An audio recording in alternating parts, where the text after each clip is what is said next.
Um, Hello and welcome to Leader Spotlight. I'm Tracy Clark, the Executive Director for the Louisa County Chamber of Commerce. And today I'm really excited to introduce you guys to the Director of Career and Technical Education at Louisa County Public Schools, but he's also our outgoing board chair of the Chamber for 2 years, Mr. Bo Bundrick. Bo, thanks so much. This is long overdue to having this done for you. Yeah.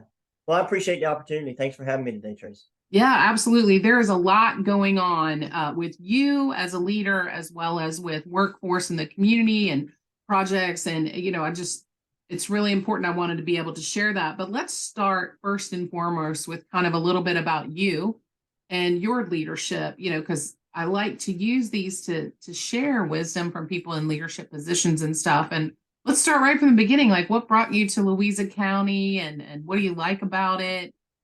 Tell us a little bit. Yeah, when this opportunity was available 6 years ago, and they posted a job for career and tech ed director.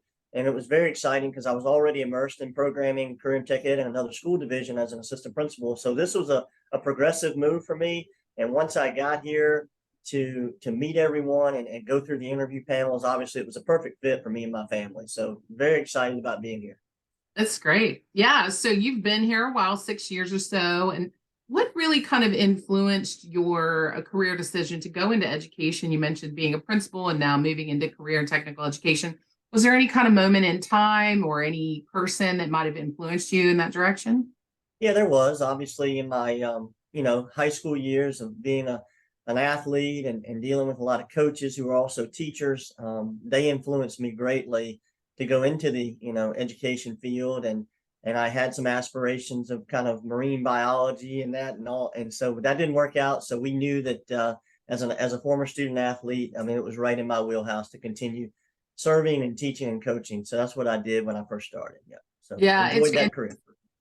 just working with you, I could see that passion for the students, you really carry that. You really do have great concern and care to seeing them, thrive into their futures and really starting at a young age. What do you think is probably the most rewarding aspect of what you're doing right here in Louisa and the school systems here?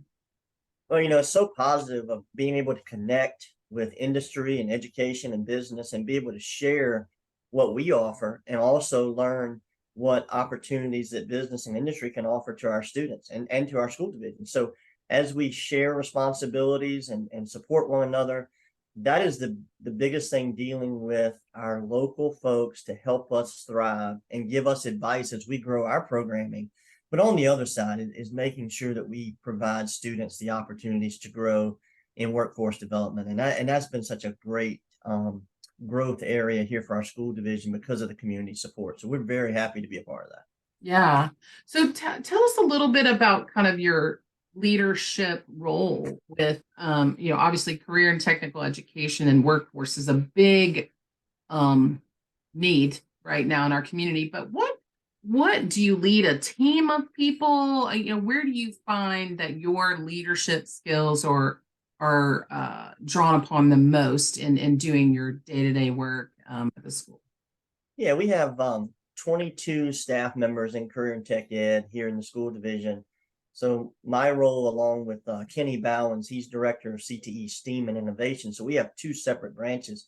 We co-lead our department to make sure that we have all of our requirements for CTE programming that is required by Virginia Department of Education. We run all the funding aspects and make sure that we use all of our dollars, our federal and local dollars, in a smart way. But as a servant leader, that's what we do. We serve our staff, our community, and our students. So a lot of that is, making sure that we provide the resources for those who can succeed. Yeah. Is there anybody in your past history that you feel like has been a significant influence to your leadership style, or any books that you recommend or anything like that? Yeah, I would say, working with various colleagues, and you can't name them all, but you have those that you connect with in the workforce or in the workplace, and have like-minded people that influence you along the way, mentors and or colleagues. So that has been very helpful for me. And then as I read leadership books, I know Stephen Covey has some books out that, 7 Essential Styles of Leadership, et cetera. So there's a lot of things that we do. And even on our admin team here in our division, we have book studies and personality studies, and we do things to enhance our leadership ability. And that's one thing that, as we did Leadership Louisa, that has helped as well. Yeah. Yeah, that's great. I always like to learn from other leaders. What are you reading? What's had a big influence on you? And certainly surrounding yourself with the right people, like-minded people that servant leadership. Yeah, that's really, really important. And you recently have been elected to some statewide. Tell us a little bit about, where your role now is taking you into bigger leadership roles Sure. outside of Louisa. Well, I like to stay connected, obviously, and stay on top of things as we grow our programs. So I've always been involved the last 4 or 5 years in our Virginia ACTE, which is Association for Career and Tech Ed for the state.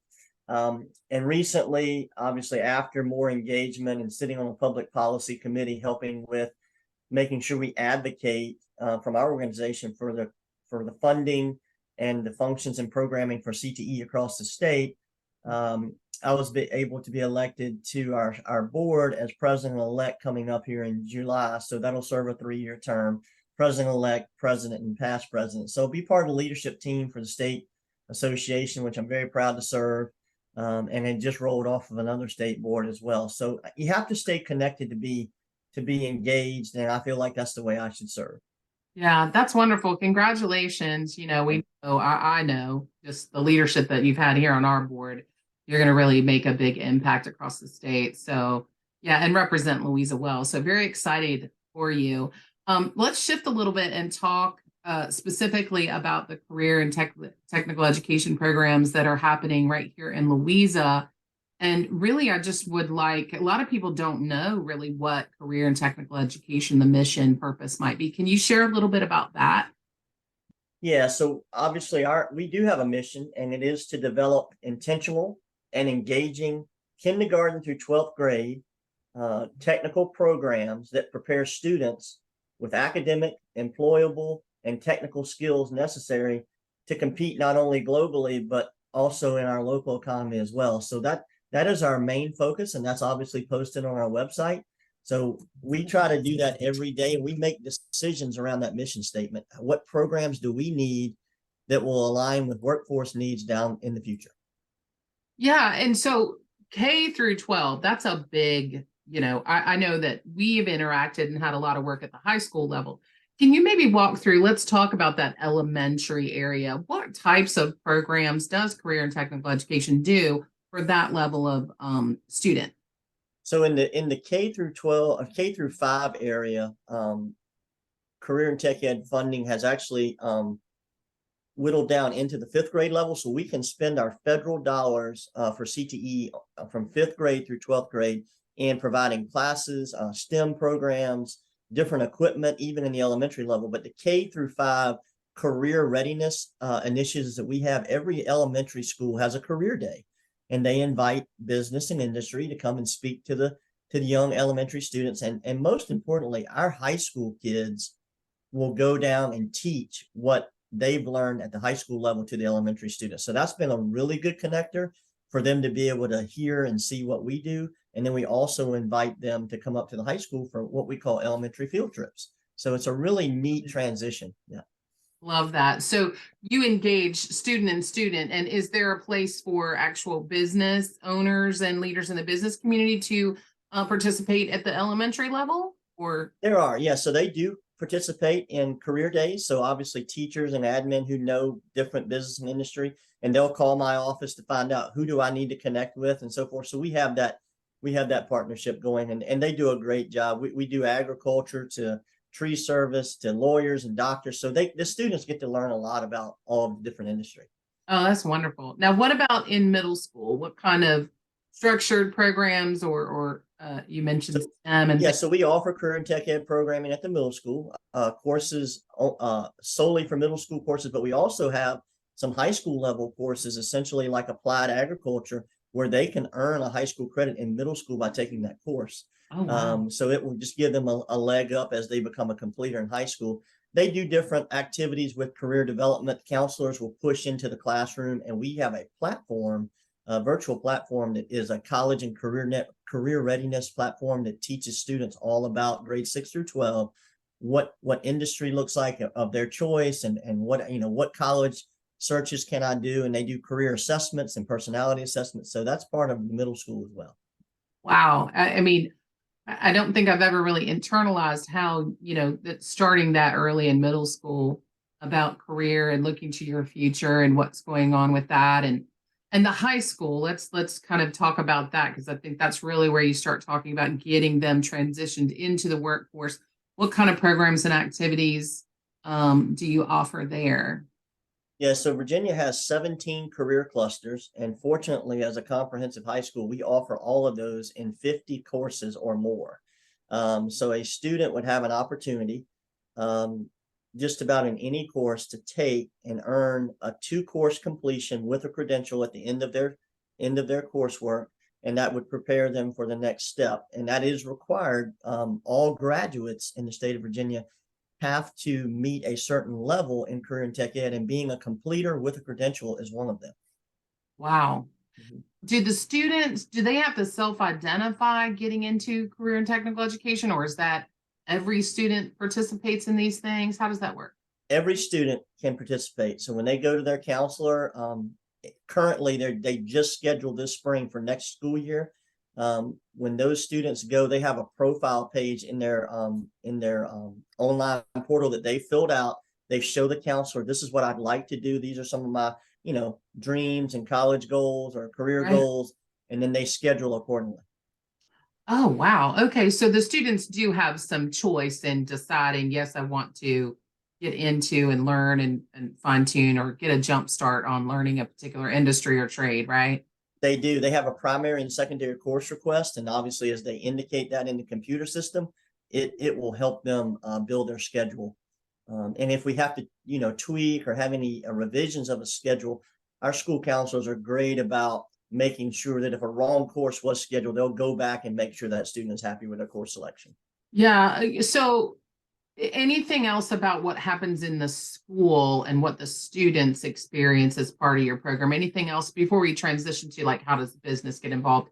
Is there anything else that I know there's been several new initiatives and things like that. Anything else you want to mention from the student perspective that might be of importance to people listening? Absolutely. Well, overall, we try to do as much hands-on learning as possible. We realize that our students learn better, working with their hands and doing activities and creating projects, and critical thinking, right? That's what employers are seeking. Right. But from what we've just done, our cybersecurity program in its second year has really taken off. And we've done a lot of great things of showcasing that and our students. We've got our first group of students who are going to be completers and ready for college placement in cybersecurity, but also in the workforce. And we've taken those students around to different employers, and we've brought employers here to speak to them. So that's been great. We do have a new initiative we're working on, is EV charging and troubleshooting. So we're working with a company now to complete a curriculum, which we hope to implement in the fall semester. And it's going to be an after school course for adults and young adults, to give them basically the entry level course on EV chargers and troubleshooting across our state and county. And obviously, with the work that we've done with the chamber already, in the EV initiative, this is going to be a great match for our community. Yeah, that is wonderful and such a great transition, really, to talking about the business community and how they can take advantage of the work that you're doing and how do we, get engaged to, utilize the workforce that we have, bring back the workforce that go away to college and stuff. So share with me a little bit, how do the local businesses in Louisa get involved with your program to position themselves in a good way to take advantage of the skills and the training that you're doing? Yeah, this is a great opportunity to share that. We have over 100 employer sponsors currently who have already offered and have worked with us in programming and hiring our students. So for those that have not participated, they simply reach out to my office and make sure that we have an alignment with coursework to their workforce or industry. And I'll meet with their leadership team to talk about, here's some programming that we can do to assist getting those kids ready for your particular industry or workforce needs. And if it's something that is, deemed very in high demand and we don't currently offer it, we're willing to make that sacrifice and try to make some adjustments in our programming to do that. So we have the onboarding that's needed and the springboarding, obviously, to make sure those students are ready, especially if they go straight into the workforce or come back, like you said, from college and work summer jobs. Yeah. So let's talk a little, because I know you do job fairs. I know you do like a job fair for the students that businesses can participate in, and there's some other activities that you do throughout the year. So how does a business go about finding out about those opportunities to get involved with, job fairs, or even just get enlisted with you? Like, how would they know what kind of programs you offer right now and whether or not they'd be a good fit? Yeah, our best resource, we do have a hard copy of a course guide that we offer, but our best resource is our website. It's updated annually. It's lcpscte.org.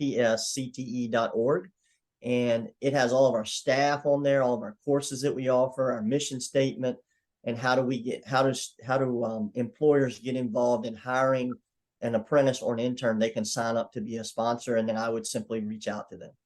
Okay. And that was actually going to be my next question. I know that I went to, you had a CTE day or something, and it was a lot of information about the apprenticeship program. So let's talk about that for a second. Is that still going? Is that what's a little bit of bullet points about the apprenticeship program? Yeah, so we have two pathways for a student to earn a paid job, right after their sophomore year, through their senior year, and obviously after graduation.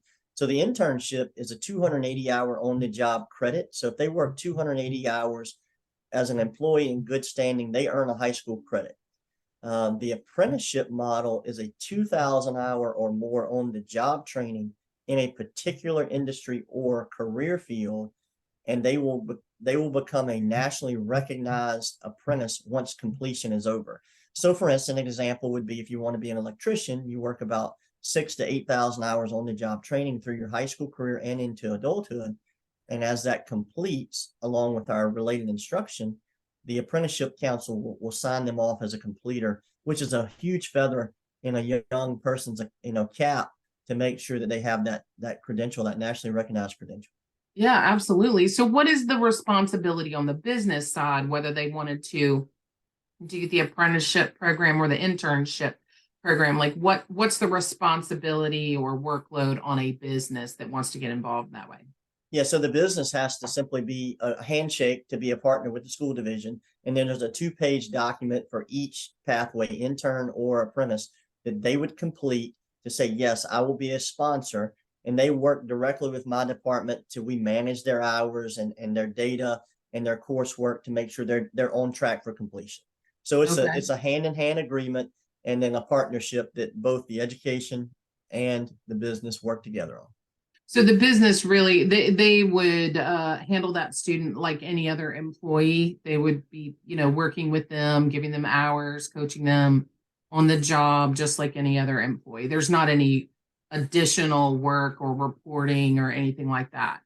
No, absolutely not. And as students are onboarded for jobs, they become a part of their employment. We don't micromanage it. We just support, and we try to help out in any way that we can. But always there's a resource if needed. Yeah. Yeah, that sounds great. Like, so what do you have kind of a 3-year or 5-year vision of what specifically you're trying to get accomplished here in Louisa related to CTE? We do. Obviously working with our economic development office here locally, but also in our region, all of our workforce initiatives, with looking at the high demand jobs. We want to make sure that if we're not offering it, we are offering it for the future. And we're even offering courses for jobs that don't exist yet. So just example, the EV, we just don't have it yet. But Yeah. In our perfect world, we do have some programming offerings coming down the pike as we start to phase in our new CTE and Innovation Center, which is a great addition to our programming. It's going to be a 55,000 square foot facility, which will offer more programs and host about a dozen programs total and even offer, most importantly, some of our trades that we don't have, which is electrical, plumbing, and HVAC. We feel like that would cap off our whole offering, and we would Yeah. have one of the best programs in the state. That sounds excellent. And I want to jump back to the EV charging that you mentioned about that curriculum would be open to students and adults. So do you have other programs that you're hoping to also allow maybe adult education or reskilling or anything like that? Or Yes, we do. Actually, we have from nursing to some of our trades, we have adult education can be offered. But I think having this facility would just basically be a great springboard for that to happen. We yeah. offer very few adult education courses now. We do work with sponsors, but we would love to enhance that programming, especially for our community. Yeah, gosh, so much exciting stuff going on, and I'm sure I haven't even hit on all the topics. Is there anything else that maybe we haven't already discussed that you want to make sure to share about what you're doing either now or hope to do in the future? No, I just think as we are strategic and kind of progressive moving forward, we feel like we're always open to a conversation. So with business and industry coming into our county, if they would like to connect through the chamber to me or whomever to say, hey, here we're coming here, we'd like to, set some roots here in Louisa County. What can we do? What does the school division do for us to help us, get that done? I'm just happy to serve as a resource. And I know that obviously the chamber office does a great job in making connections. So yeah, anytime people want to reach out and share ideas, I'm always willing to have that conversation. Yeah, I mean, I think it's been a great collaboration and workforce, and what you do is so important to the business community. I like the idea that you're open to, particular business or new industry that, needs support and bringing people up, from youth into, like, as you mentioned, jobs that we don't even know, or like the EV charging. So I'm really excited about that and the work that's going on and the center that you're talking about. So is there a timeline for that or Well, right now we're in phase of architectural planning.